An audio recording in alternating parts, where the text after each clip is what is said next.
right now on Up with KREM. It's felt like a loss of a relationship. We hear from a homeowner whose tiny home was stolen from a storage facility. A look at her story and the bizarre crime. The next chance for rain and storms is just hours away. I'm tracking where those thunderstorm chances will be at their greatest later tonight. The lack of salmon in our waters have impacted us in several different ways. For the first time, the federal government is acknowledging the impact of dams on indigenous tribes in the Northwest. This morning, tribal leaders share the harm that has been done.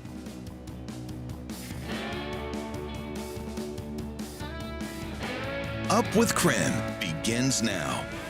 6 o'clock here on your Thursday morning. Good morning. Welcome to Up with KREM. I'm Tim Pham. And I'm Channing Curtis. Let's get you ready for the day ahead by taking a look at the forecast with meteorologist Thomas Patrick and this gorgeous sunrise. Look at this.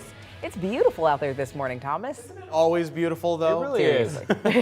I love the summer season, especially when we get some cooler mornings and when the sunrise looks like this. Just stunning outside. Should be very pleasant during the daytime hours today, of which we still have more than 14 hours worth between sunrise and sunset, but that is looking gorgeous outside right now. In fact, our temperature did increase by 2 degrees in the past hour, so we're still at 61 degrees. Not quite as cool as it was yesterday morning, because yesterday we had a low of 53 in Spokane, so faring a little bit better this morning. And this afternoon it ends up at 87, but check that out this evening. There will be chances for thunderstorms very late tonight, mostly while probably most of us are sleeping. So coming up, I'll give you the timeline of when the rain and storms will be most likely across the area.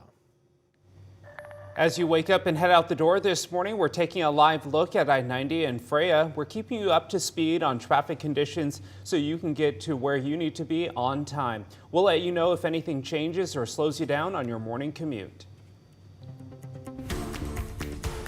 Well, this morning excitement is definitely picking up for the Spokane Zephyr to take the pitch this weekend as the women's professional soccer team is kicking off Saturday at One Spokane Stadium. Oh, it is so exciting, and that's why Brandon T. Jones is live at the stadium this morning for us. So Brandon, it's been a busy week as the club prepares for its first match ever. Tell us more about it. Good morning. Yeah, good morning, Channing. Tim, it has most certainly been a busy week. I mean, I'm talking about press conferences, meeting fans. They've even attended the Velocity game earlier this week, on top of having a party last night at Brick West to reveal their brand new uniforms. So those are now available to the public as well. Looking mighty fine, if I must say as well. Black and gold. Perfect colors as they get ready to start a brand new chapter here in Spokane. So a lot of exciting things to look forward to, and of course with that excitement it's expected as well because it's here for a good reason. The Zephyr represent the only professional women's sport team here in Spokane. With that, if you're on a local girls soccer team, you get a discounted ticket and are invited to join a special ceremony on the pitch right before kickoff on Saturday. They'll be joined by area women leaders in sports, education, business, and government. Women's soccer, so that's huge. I think people need to make sure they know that that's first division soccer, and so it's going to be quality atmosphere out there, and then the players competitive, they work together, they solve problems together, and so they should see that on the field as we compete. So here's what you need to know for the game. August 17th, this Saturday at 6 p.m. right here at One Spokane. Also this week, Spokane Mayor Lisa Brown officially proclaimed game day as Women's Soccer Day. So that August 17th is not only the first ever game, but it's also going to be Women's Soccer Day here in Spokane. But for now, reporting live at One Spokane Stadium, Brandon T. Jones, KREM 2 News. All right, we are going to take a look at your morning rush, more news in less time. We want to get you caught up on a situation that happened while you were sleeping. New this morning, Washington State Patrol says a motorcyclist is dead after a crash this morning on I-90 in Liberty Lake. Troopers say the driver crashed after exiting the interstate and missing a turn. Right now, the victim has not been identified. WSP reports the man was wearing a helmet. Right now, U.S. Marshals and the Stevens County Sheriff's Office are searching for a possibly armed and dangerous man who may be in the Chewelah area. Here's a look at his picture. Nathan Benninger is described as a 175-pound, 5'8" man with brown hair and blue eyes. He's wanted for several crimes, including assault with a deadly weapon. Anyone with information is asked to call the U.S. Marshal's Office. That number is there at the bottom of your screen. And this morning, a woman accused of stabbing a man in downtown Spokane over the weekend is behind bars. 21-year-old Lavender Port made her first appearance in court yesterday. Spokane police say she stabbed a man with his own knife near 2nd and Brown Street. He was taken to a hospital with serious injuries. Port was arrested Monday and is now facing a first-degree assault charge. Her bond was set at $50,000. Continuing coverage this morning, the Latah County Prosecutor's Office fighting to keep the murder trial for Brian Koberger in Latah County by filing a motion to reject the change of venue request. Koberger is accused of killing 4 University of Idaho students almost 2 years ago. Prosecutors argue Koberger's defense attorney has not shown why changing the venue is necessary. Koberger's attorneys requested his trial be moved to Ada County, citing extensive media coverage in Latah County, which they say will make it hard to find an impartial jury.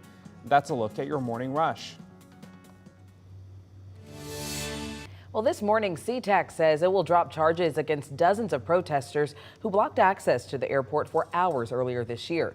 The roadblock by pro-Palestinian demonstrators led to about 24 flight delays on April 15th.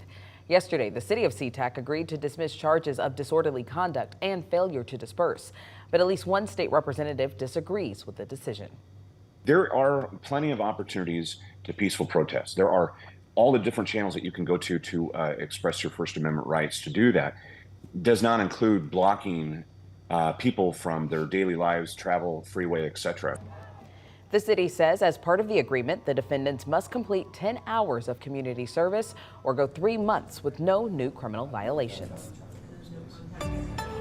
6:06 as we take you outside. A very pleasant but cool morning for the inland Northwest, but I'll be tracking some rain and storms later on forward tonight. We still got several hours before we see our rain chances. Might even be close to midnight here in Spokane. But you can see the disturbance in the rainfall over Oregon. This low pressure center really spinning like a top, so it might actually wobble around Oregon for a bit today before it then slides northward and giving us our rain chances, but not until later on for this evening. There's your current temperatures. Look at how cool it is in Pullman right now at 45 degrees, even cooler than it was yesterday morning. So if you need a long sleeve jacket, something maybe like this, might do you pretty good for another hour or two. But the sun will be out for today before that next disturbance does arrive later on tonight. So coming up, we'll show you when that rain does arrive over southeastern Washington at first and when it will be overhead here in Spokane. That's all coming up in a few minutes. We've been following all week. Spokane Public Schools are considering changes to their cell phone policy. What we know this morning after last night's meeting. But first, taking a live look outside on this Thursday morning of this beautiful sunrise as we say good morning to you, Inland Northwest, and thanks so much for starting off your Thursday with us here on Up with KREM. We'll be right back.